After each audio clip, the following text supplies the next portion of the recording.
Welcome back, and we are moving into our first conversation this morning as we're joined by the Mayor of Belize City, Darrell Bradley. Good morning. Good morning, and thank you always. And of course, this is our official exit interview with you. It is a month before you leave office, but a great time for us to be able to discuss your experience as the mayor of Belize City. So let me just start off by asking, because I'm sure many people are curious, what's your day-to-day activities like at this point in time when you start to wind down? Yes. Well, it's still pretty busy because yesterday we were dealing with a significant amount of work for the commercial center. Okay. So we wanted to get those work started off in December. They were delayed because of weather and so forth. Even now they're delayed because of weather.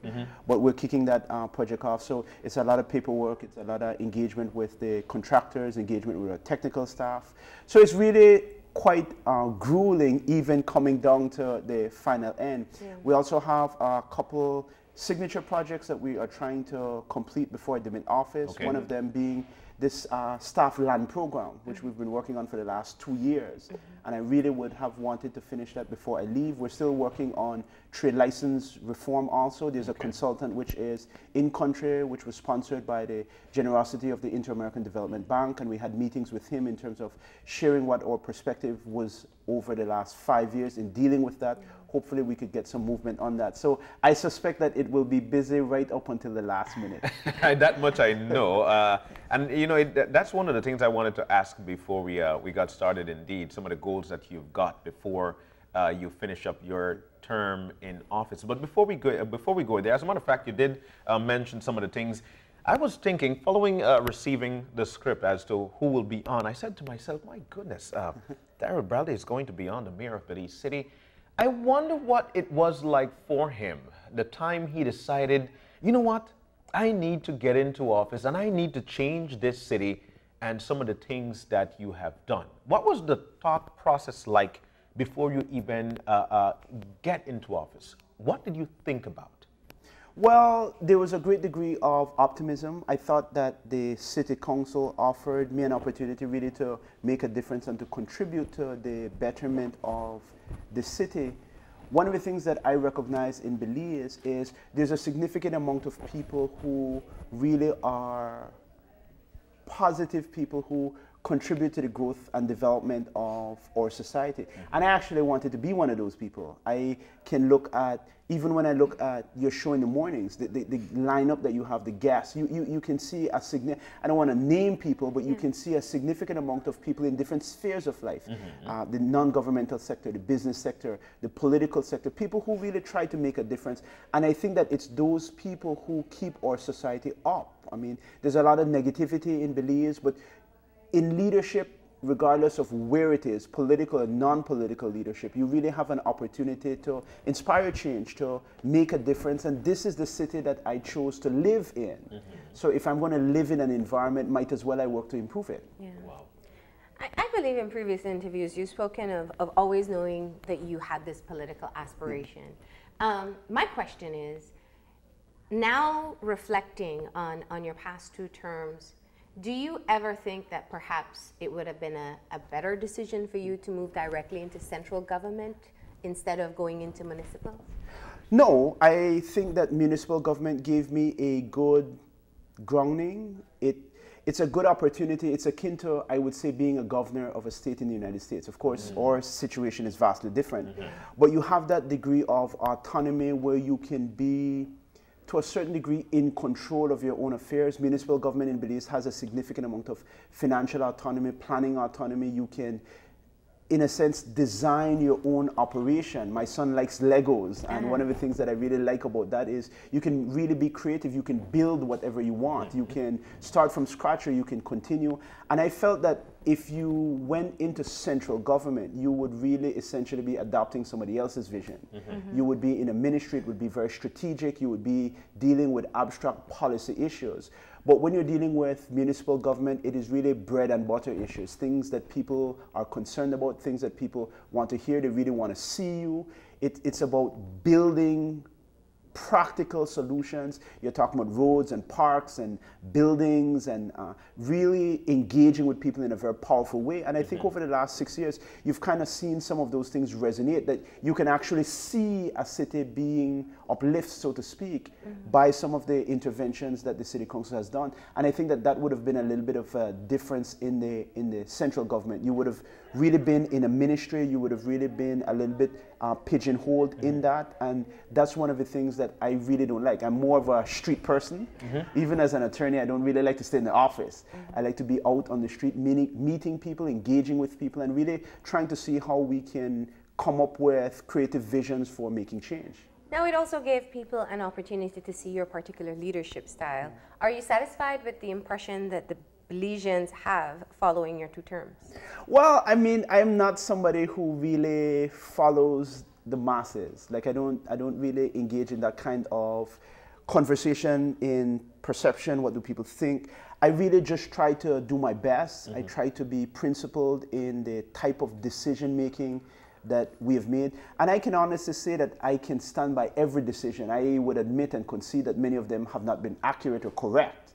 But it has come from a good place. It has been well-intentioned. And I think people can respect that. People on the street would say, boy, Mr. Mayor, you know what, I never really like what you did in that case. But I could appreciate the fact that you explained it, you defended it, and it came from a position of not being arbitrary. There was some sort of rational basis for it. And I think that's what leadership is, that you have a certain view. I heard you discussing earlier in terms of the team versus the individual and setting a pace and vision and so forth. And you try to sell that vision with people among you. You try to inspire change, but there will never be people who will agree with you all the time. That's why we live in a democracy. It is a pluralistic society. People will hate you, people will criticize you, people will say all different kinds of things, but notwithstanding that, you have to get the job done. Definitely. You know, while we continue to reflect, one of the things I must throw out there is that the new generation is actually thirsty for leaders, for better leaders, for good leaders, for new leaders, actually.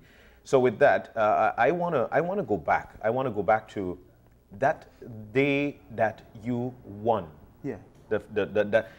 Yes, Darrell Bradley is now the mayor of Belize City. And what went through your mind at this time? And did you have your project listed out already?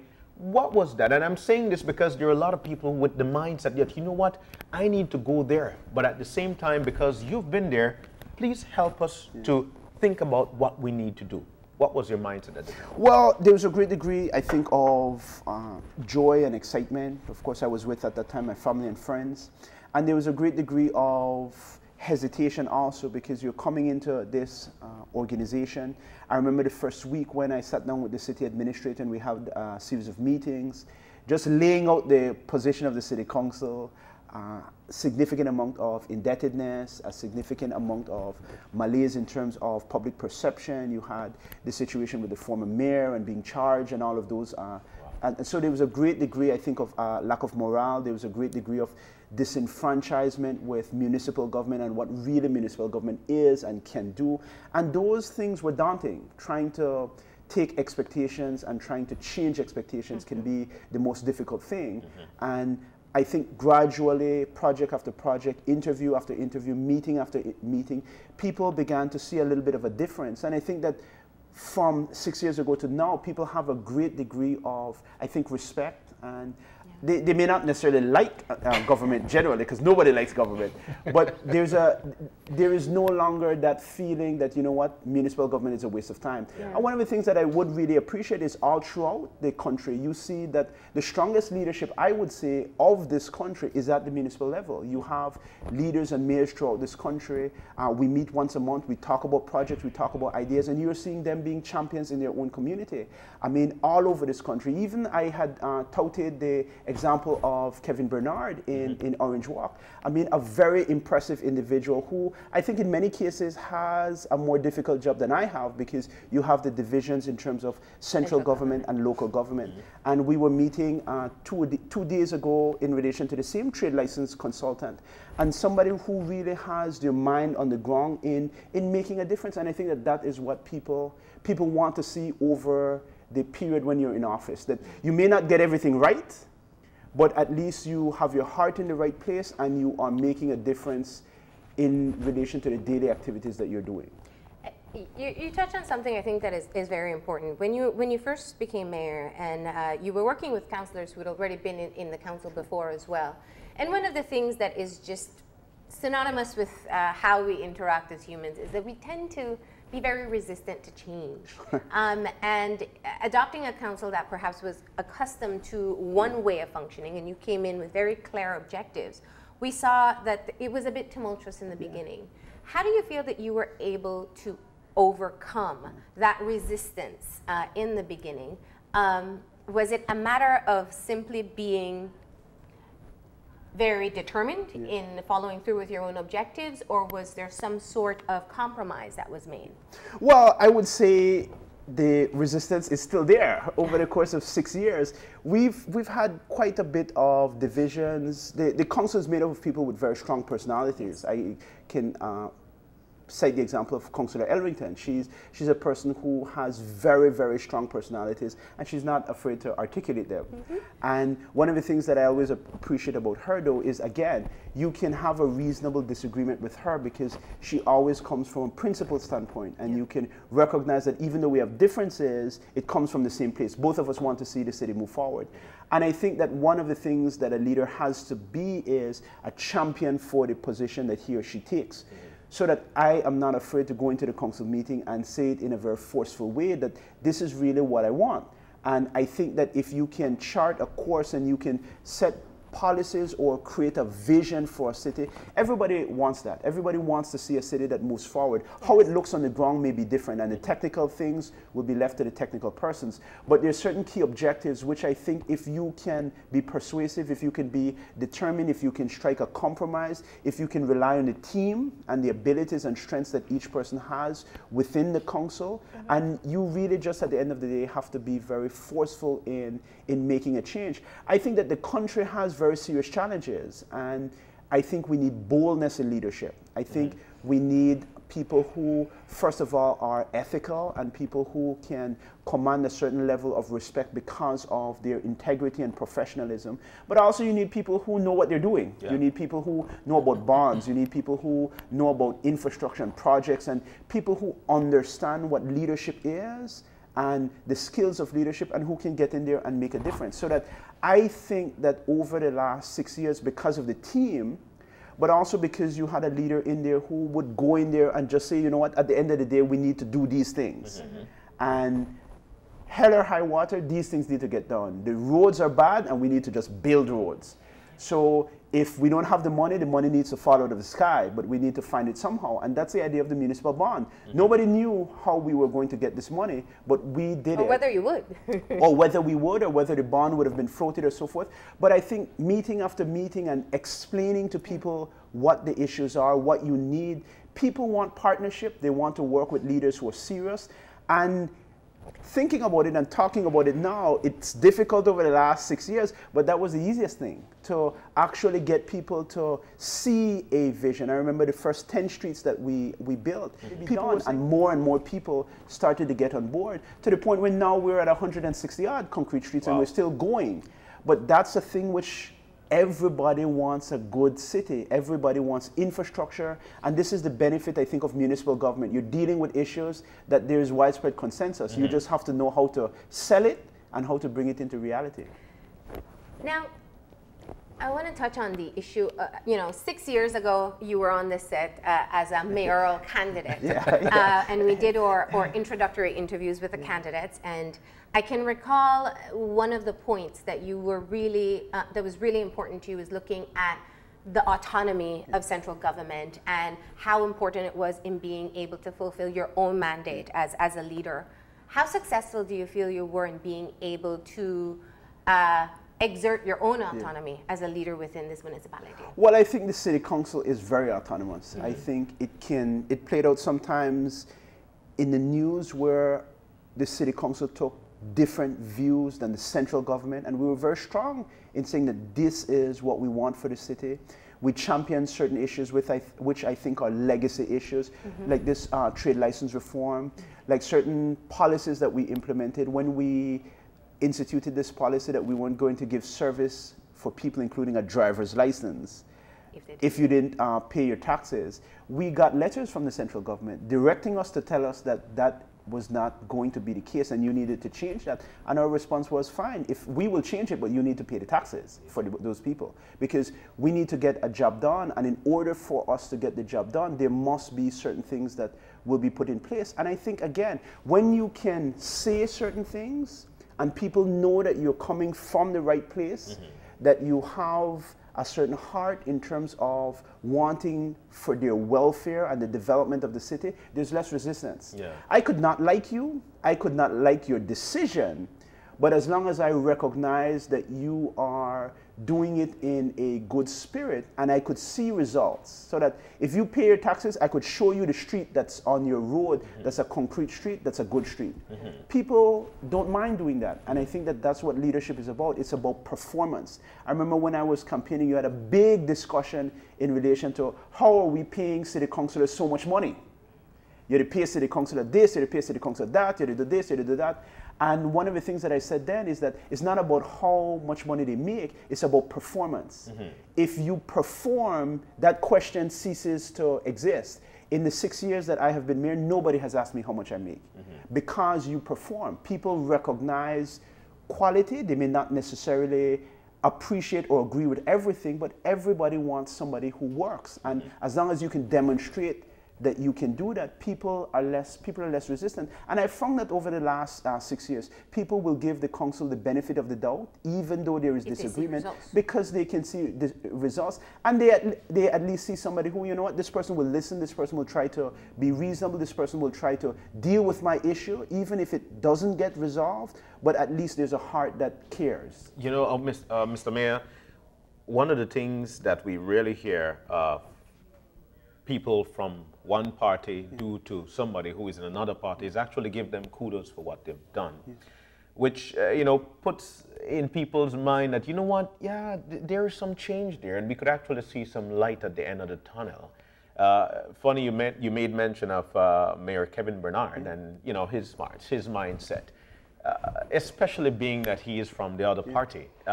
Would you count your success as the mayor of Belize City for the fact that central government is the UDP party, which you comes out of? Do you say that you're successful? Would you say that you're successful because you're the same party?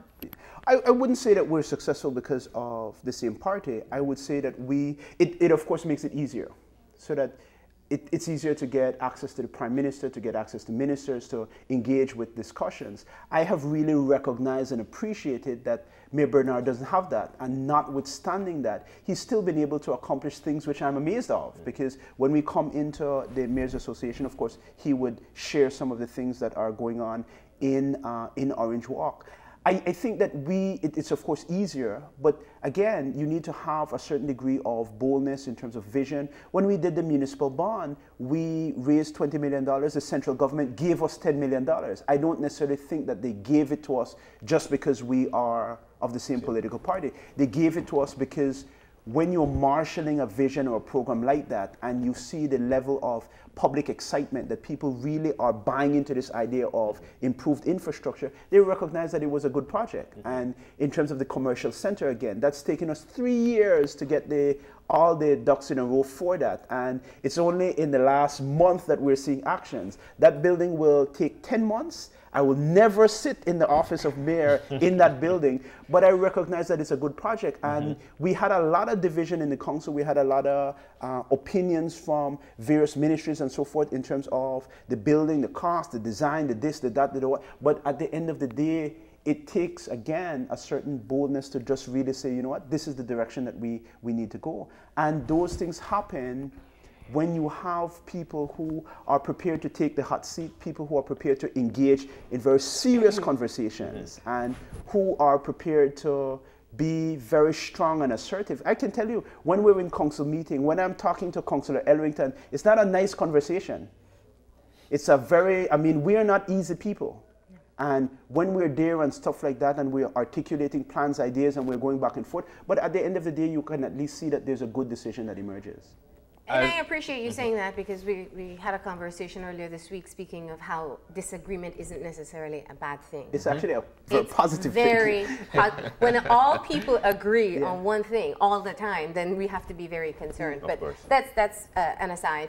I wanted to get back to the issue of the streets, because definitely I think we can acknowledge that part of your legacy will be the infrastructure work that has been done, specifically the concretization of the streets. But on the flip side, the Achilles heel of it is the drainage challenge that we've had. How do you feel about that now as you leave office, understanding that you made the decision to fix the streets of the country, of the city, I'm sorry, but that we still face the issue of the drainage?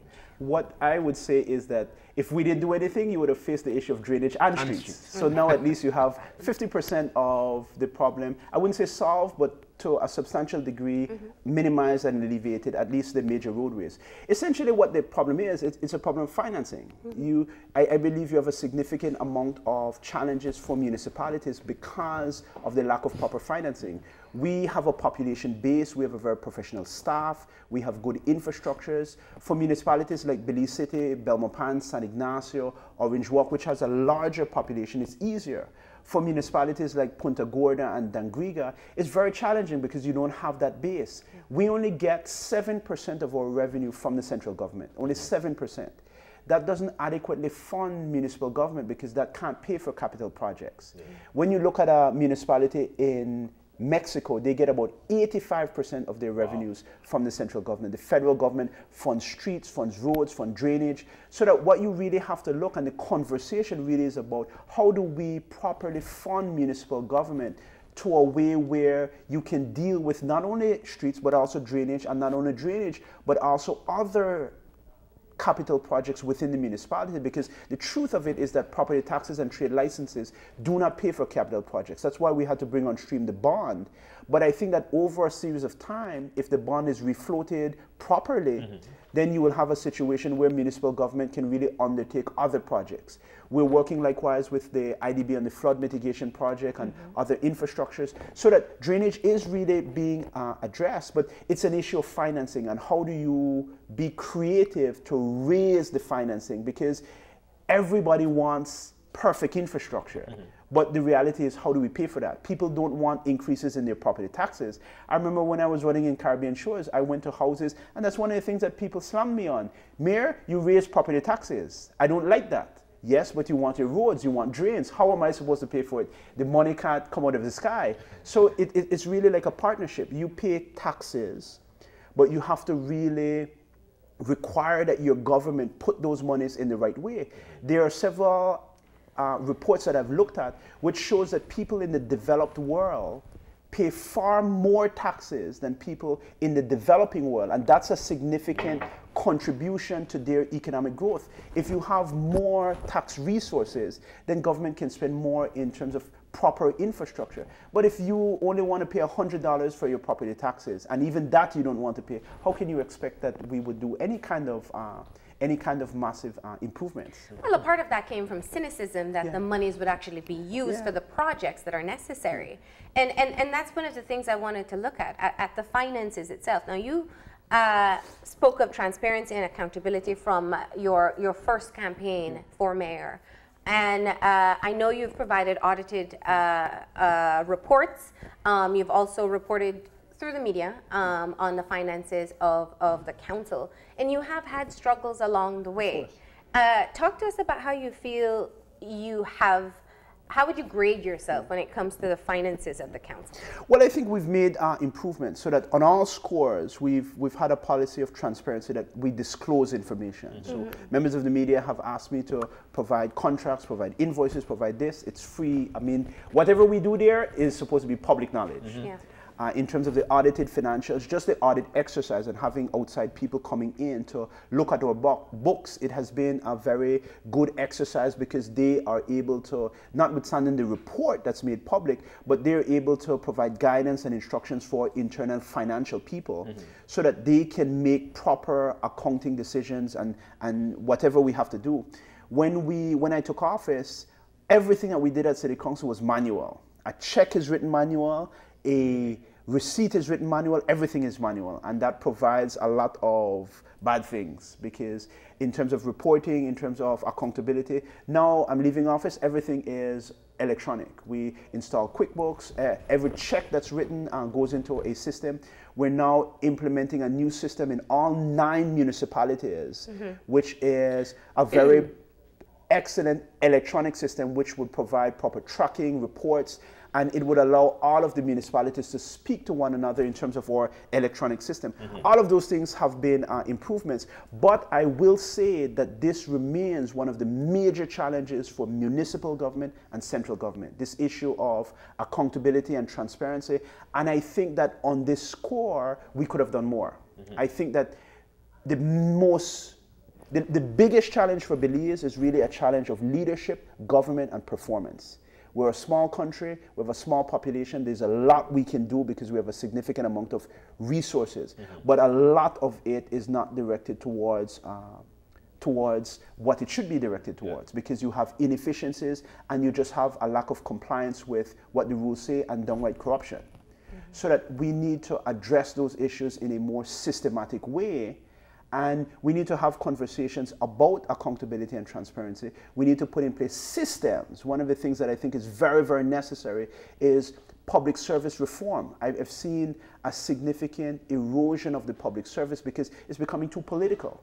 And the public service is the guardian of the public purse, so that they are persons who deliver goods and services which are essential for our country to develop, and that should be very immune from politics. So that when we took office, we had the municipal services regulation that we put in place that gave the right of tenure to our staff. We're doing this land program. We've done 6 salary increases over my 6 years in office. 6 salary increases because we want to make that are tied to appraisals. Which are tied to appraisals, but we've done across the board increases as well in our negotiations with the union. We concluded a union agreement which was on somebody's desk since 1992. But the reason that we did that is because I recognize that it's not important to have good political structures. It's important to have good technical structures and capacity at the municipal government. And you need to attract very professional people there so that they see municipal government as a career. I'm very excited of the fact that in terms of our directors, we have somebody like Ms. Erdonis, who was the former head of the income tax department, who's now running our finances at the city council, and she's doing that for the last 6 years, that we are able to attract people with that level of expertise, a master's degree, international training. We have Ms. Mackenzie, who is the former chief magistrate of Belize, being our in-house counsel and directing our legal affairs. We have a professional auditor at the municipal government. We have a trained engineer. So all of these things are things which we are moving towards, but we're not there. So that I think that I wouldn't necessarily grade us very high on that score because I think that we could have done more. A B student? I would say that we're a C+ student on that. I think that in other areas, you're accustomed to. Yeah.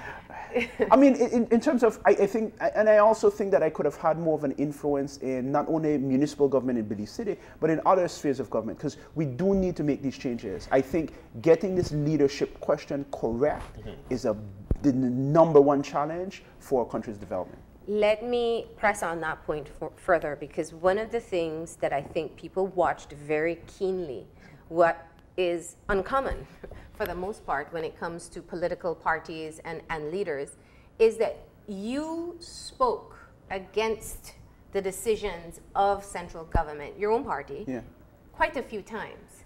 And I feel that people watched almost a bit shocked in the beginning that you were able to do so, or that you chose to do so. Talk to us about your motive behind being able to put out your opinion publicly that isn't necessarily falling in line with what your party is deciding. Well, to me, that's no big deal. Like, I am surprised It didn't come with consequences? Well, again, whatever consequences, what can you do to me? I mean, I don't necessarily think people elect you for a job, and they elect that you will bring your intelligence and your capacity and your abilities to that job. When I'm in the office of mayor, notwithstanding the fact that I still have a law practice, when I make a decision as mayor, people expect that I'm acting in their best interest, so that if I see something in the council that I don't agree with, I will say so. If I see something that happens in any sphere of government in this country, I will say so. And I think that that is what people expect, or that is what people should expect, that when you get into office, your decisions will be representative of your best judgment. If I'm mayor, I'm not mayor of UDPs. I'm not mayor of any particular interest group. I'm mayor of the entire city, and I should discharge my function representing everyone. And one of the things that we have done is we've taken on very tough challenges with the view that we represent the best interests of all of our city's 67,000 residents, notwithstanding whatever consequences or outcome or whatever that is. And I think that one of the impact that I would want to have is that there be serious conversations about leadership and about what we expect. Yesterday I was at a presentation, and one of the persons challenged us on talking about values and ethics in leadership. This is something that we don't really talk about. How do we hold our elected officials really accountable to the legislation, but how do we stimulate a higher form of leadership so that people come to leadership with an ethical perspective that I actually want to do a good job. That nose has to be maintained as well. Yeah, and I think that we need to have ongoing conversations in schools and the media and so forth, and we need to challenge people who aspire to leadership to say that, well, what is your position on this? What will you do if your party really asks you to toe the line and you don't really agree with it? The second thing is, it shouldn't be unusual for a mayor to say that I see talent and recognition in somebody from a different party. We are not, and I think that this is a developmental challenge, that we are blindsided by this. Not politically mature. Yeah, we're blindsided by this UDP and PUP thing, and I think it's very, very destructive. In order for a country to progress, you need good leadership in both political parties. You need people who, yes, we have different opinions, yes, we have different philosophies, we may have different practices in the past, but at the end of the day, there is a common goal that we want for the betterment of our society. And I should be able to reach out to people from different political parties and to work with them on crafting legislation and doing things which are which benefit everybody. The fundamental lesson that I've learned over the last 6 years, and I would say that I'm still learning this, is that all of politics and all of leadership and all of life is about relationships. And if you can forge meaningful and powerful relationships with people of all spheres, you will be able to make a difference. I will leave City Hall in 30 days, but the friendships and the relationships that I've made, not only with people in Belize, but internationally, like I'll take those things for a long while, and people will say, you know what, I may not have liked that person, but it God, and it does something good. You know? Let me ask you a question here. We know that, and you've said publicly that you have aspirations to run for office. And let's fast forward, and you are in central government. Do you feel that you will maintain that? You said very clearly there's very little that could have, that consequences that could have affected you as mayor. If you are in central government, there can be consequences. Do you feel you'll still hold on to the same principled position? Well, I would say that I've always, and I don't think that that will ever change. I mean, I'm not a young person anymore, and I think that I'm already kind of stuck in my ways, but it's something that I've always maintained, and I think I will continue to maintain that. Naturally, central government and the situation would be different, but again, you need people in there who will stand up for certain things, say certain things, and really be about performance. I'm very impressed with many of our ministers. I'm very impressed with many of our CEOs. I'm very impressed with many persons in the opposition, people in the NGO communities. And I think that those people make a difference in this society. When you go anywhere, and I don't think that this will be any different for me, if I go anywhere, I think that I will be able to maintain that same kind of approach to leadership and to decision making that I've always done, because I've always done it, and I've always done it in different spheres of my life, not only in politics. You know, for your previous I said very clearly, sorry, just let me get one more in here. Sure. I said very clearly that this is uncommon. It isn't rare, but it's not the first time, but it is uncommon. Did you experience allies within your party that perhaps said, thank you for saying what I can't say or couldn't say? In other words, can the people in the country have hope that there are other persons who can see wrong decisions and at least acknowledge that there are bad decisions being made? Well, I think so. So that when situations like that occurred, people from my party would have called me, text me, had conversations, had meetings with me and so forth, and said, okay, then what can we do in this area? How can we structure, and it's become very positive, how can we make a policy that is improved and that can have consensus among members of the political party? But the question that I would throw out there is that this, again, should not be uncommon. And it boils down to a conversation on leadership, values, ethics, performance. Because one of the things that we should always talk about is how do we inspire change in leadership within our society, and how do we hold people who aspire for leadership accountable? And every single person, and people like to blame politicians, I want to blame the voter, because it's really the voter's fault. You are the ones who elect people, so that if you elect people and you do not require them to have a certain base, and you tolerate what they do, and you vote for them again, that's your responsibility. That's not my responsibility as a politician. So that what I would say is that, as a voter, I would love to go to the poll and not vote for the lesser of two evils, but the better of two candidates. That's right. That's right. Because the political parties choose their candidates. No, the political, and I've said this before, right on this bench, politicians do what people vote for. The reason why you have these challenges is because that is what people tolerate and accept. If you want change, because I've seen it at City Hall, when people want change, they confront my door with placards and they bring 100 people. I remember one time when I was mayor, people dumped garbage front of City Hall. And in one day, what they wanted was change, because we have a situation in our society where when people want to mobilize, they do mobilize, and I've seen it in the past. What we need to do is that we need to transform those conversations into larger, sustainable conversations about really what we want in leadership and what we want to accomplish in this country. And we've never done that. So that when the spotlight has moved away, then we move away because we don't get what we want. Carla, we're selfish.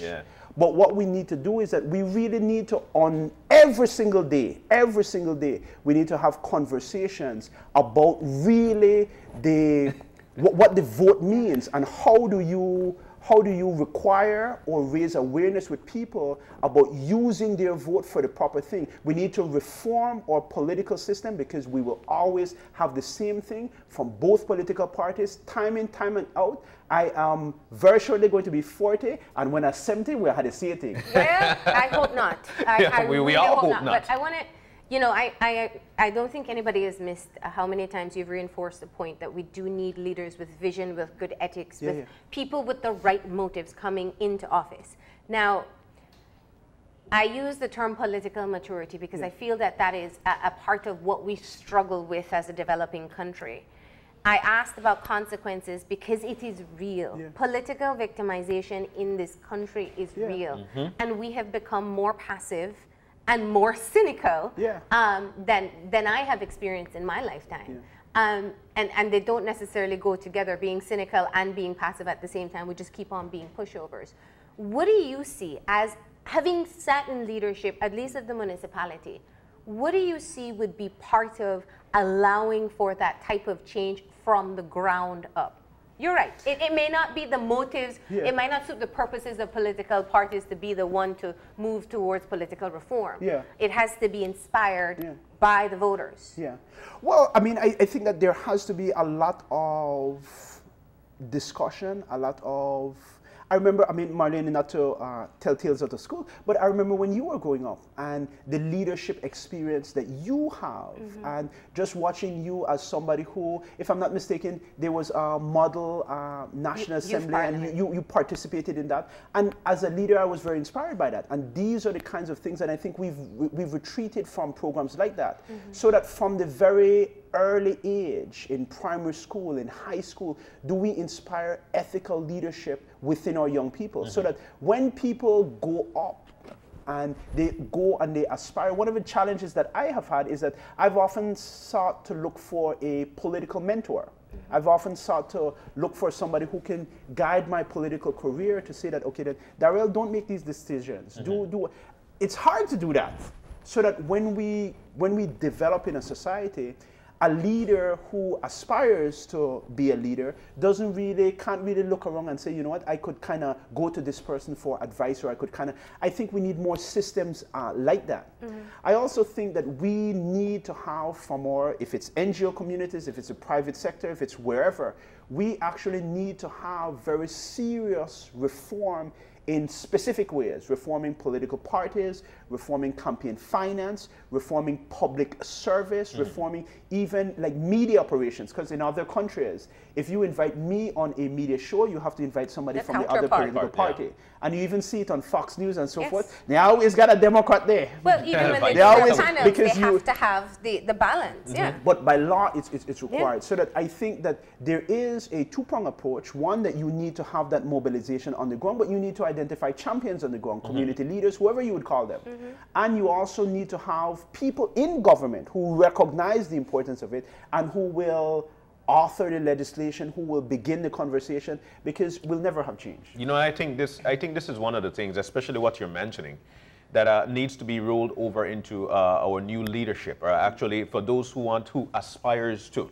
Because it is a frightening thought at this particular point that coming up in the next election, a lot of people might not want to go out there to vote. Now, reason for this is because they don't want to be politically victimized. We have the tendency whereby there is actually a tongue lashing, or I don't want my child to be politically victimized, because if you're the Palacio, then you're not getting anything because your folks were actually following behind the PUP or the UDP. These are the things that I think that eventually drives the stake into young educated leaders wanting to emerge, and these are the reasons why I asked the question, especially on the reflection. Now, getting back to that, because the conversation is nice, that much I can tell you. Getting back to the reflection, you came out, especially in the first 3 years, like a racehorse. You were actually out there, you were paving, you were dealing with streets and stuff like that. What would you say would be your most successful? And if some folks might say, you know, your last 3 years you were laid back. Are you? I would agree with that. Actually, I had a conversation with a friend of mine at City Hall, and she identified that difference. I think, and this is one of the reasons too why I decided not to run again. You want to always make sure that your heart is there. You want to make sure that you are energized and motivated, so that I gave 6 years at City Hall. I think both terms were good. I would recognize that the first term, of course, because you had that energy, there was a great degree of popular support and so forth, that more was done there. We carried over a lot of things into the second term, but the central government election took a lot of time away, because that actually took an entire year of the second term. So there's a great degree of different focus in that term. But I would agree that I was more motivated in the first term, and the third term, I couldn't see that at all. How much do you feel that your defeating Caribbean Shores affected you and your leadership? I actually think that politics is very emotional, and you put a lot of effort and time. You spend a lot of time away from your family. You form a lot, again, of relationships with people that you work with in your campaign. And so politics in Belize is, it's very mean for that reason, because it's very personal, and it is something that it gets you a lot. So, I mean, when a person suffers a defeat, especially in something where, like, you've worked a great degree on, not that the other candidate doesn't deserve to win, because in a campaign, you only can have one winner. Yeah. But the way how we deal with politics in Belize is very retail. It's very on the ground. You're going into people's houses, you're engaging and so forth. And I think that when one suffers a loss like that, that sets you back. I mean, what did you learn from that defeat? Well, I learned in terms of I think that was a very humbling experience. I think that, and I mean, my wife, you can't always win. You get setbacks in life, and you just try again, so that you do things that will allow you to grow. And I thought that that experience, a loss, allowed me to grow and allowed me to recognize that really and truly there's some serious challenges here. If you are serious about national government, you kind of have to recognize these challenges. It was a very teaching experience that I think we were going on a momentum, some of the successes of central government. I think in retrospect, we took a lot of things for granted and so forth. And all of those let me be, I think, a more hardened political person. I mean, personally, it didn't really affect me that much because family and career-wise, those are priorities. But in terms of making you more realistic to some of the situations in politics, and to kind of say, if you are going to do it again, some of the corrective measures that you would have to make to ensure that it's a successful venture. But I would say that, I mean, people bash politicians, but it's a hard thing. It's very on the ground. It's very time consuming. I know that people in this municipal election, they are on the ground 10, 11 o'clock at night. Some of my colleagues from other municipalities, they WhatsApp pictures and so forth, 7 days a week. And that's something which deserves some degree of recognition and some degree of credit, because it takes a certain personality to offer yourself up for elected office. And notwithstanding what we may think of politicians, I do think that it's a very laudable thing. And I think if we can have serious conversations about it, you can inspire more people who go in there for the right reasons to take up the challenge. Because one of the things that I'm concerned about is a very sensible person who has a lot to offer will not run for politics in Belize. They won't, because they will recognize that the time, the risk of loss, the emotional investment that you are doing it, the cost. The risk of alignment as well. Yeah, the risk of being tainted and so forth, that all of that will affect you. I'm not somebody who is very party political, but some people tell me as a lawyer, they won't come to my law firm because I'm a UDP mayor. So that because our society is so small, you actually suffer serious challenges. And the problem with that is that I think that you don't, because we don't deal with those things and we don't talk about them, you don't attract the good block of people who would make a difference. So, in 2020, will we see you running? Well, that depends. I mean, I want to, but that depends on other people who are You do have patrolling. aspirations. Yes, I do have aspirations. Do you want to run once again in Caribbean shores? Yes. If it was your choice? Yes, because we've already put a lot of groundwork. In terms of the central government elections, we lost by about 50 odd votes. That's kind of a narrow margin. We do still have a great degree of support in the area. People still text me. We still have meetings. We still do a great degree of the retail politics. And I would think that I would owe it to at least those people who did vote for me to say that, you know what, give it another go. I also what would you do differently?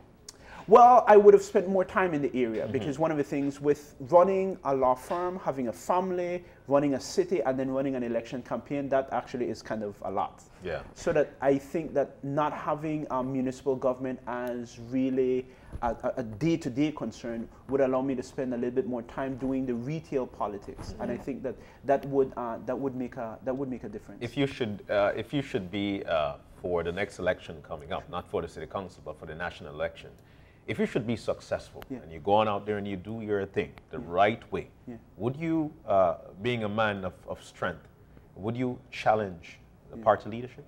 Well, that's kind of far into the future. Like I wouldn't say that I would do that. I would say that I could make an impact as an area representative, as a minister, so that one of the things that I do find is that people oftentimes say that, well, you have to be prime minister to make a difference. You have to be mayor to make a difference. No, at City Hall, the person who sweeps the streets makes a difference. So that it doesn't necessarily matter which position or title you hold. The fact that you are able to bring a great degree of advice, guidance, support, encouragement, ideas, whatever have you, regardless of if I am there, where I'm there, what position I hold, I would want to make I will make a contribution. And I think that this is, it's kind of a leadership question. Wherever you go, if you're a teacher, if you are a father, if you clean a drain, you can make an impact in that society. You don't have to have that title. And one of the things that my wife actually told me, we had a conversation about, if I did not win in central government, perhaps maybe I'm not the one who is supposed to be the leader, but maybe I could inspire somebody else to be a leader. So that your role is not necessarily what you would want your role to be, but sometimes you play maybe the mentor, sometimes you play the support, sometimes you're the advisor, the counselor. And what I'm saying is that notwithstanding what may happen in 2020, I will still contribute to the national development of this country because I believe in Belize. And it doesn't matter where I am to do that. Right now, I still teach. People ask me, why do you teach? I mean, you're not done busy already. But I teach because I actually believe that if you have a certain degree of understanding, it's your obligation to share it. And so I always maintain a spot in the teaching profession ever since I was a lawyer, because mentorship, guidance, knowledge sharing, that's a responsibility of a leader. And I think that wherever I am, like, I would be able to make that contribution. So I wouldn't say that I would run for a specific office. What is the hardest reality you had to accept, given all the perceptions and your education, moving into a leadership position? What was the hardest reality to accept about? I don't really think that there was a hardest reality. The only thing that I kind of see, though, is that when you are in the private sector, things are like a week. When you're in the public sector, years is not considered long. I remember when I'm sitting with some of these international funding agencies, and we're talking about projects, and I'm saying, whoa, this is an excellent project. And you're saying, okay, well, we may have implementation in like maybe 7 years. And I'm saying, what? That's a long time. And you're looking at trade license reform. We're dealing with it for 6 years, and we still haven't finished. The commercial center, we're dealing with that with 3 years, and after 3 years, it's still finally finished. I mean, this was a little bit of selfishness, but at least we walk out the ribbon for say the building is open. But so we're assuming there's a ribbon cutting before the end of February, right? No. Well, I mean, for like the building is open. But I just think you had to, in leadership, in politics, in public leadership, you have to kind of slow it. Your expectations may be, and I'm the type of person, I want to get things done, but you just really have to think years rather than weeks. And you just, I think the biggest challenge really was having to adjust my expectation in terms of what can be accomplished and what's realistic in that period of time. And we're always our hardest critics. That's true. You know, what are you hardest on yourself about, on your leadership over the past 6 years? I just think that there's more things that we could have done in kind of like years. Like, I would have wanted really to see trade license reform in place. Like some of the real things that people adjust us about. One of the things that concerned me is I had a meeting with people talking about the noise along Newtown Barracks. I had a meeting with them a couple weeks ago, or a week ago, and listening to them and so forth, dealing with issues like that. Like, so sometimes when you are trying to accomplish like macro kind of things, legislation and so forth, things that people really are in tune to and really care about, quality of life issues, their business and so forth. Their sleep every night. Yeah, like you kind of you don't give those things enough attention, and I think it's just because of the time. But that was the biggest. That's kind of like the biggest. All right. Well, we thank you for coming in and having this very candid conversation with us. I'm sure we'll see more of you before February 20th, but we wanted the opportunity to have this extended interview. Thank you very much. All right. We're going to go ahead and take a break, and when we come back, we'll be talking about the World Pediatric Project and their upcoming orthopedic project that's taking place in Corozal. So you definitely want to stay tuned to that.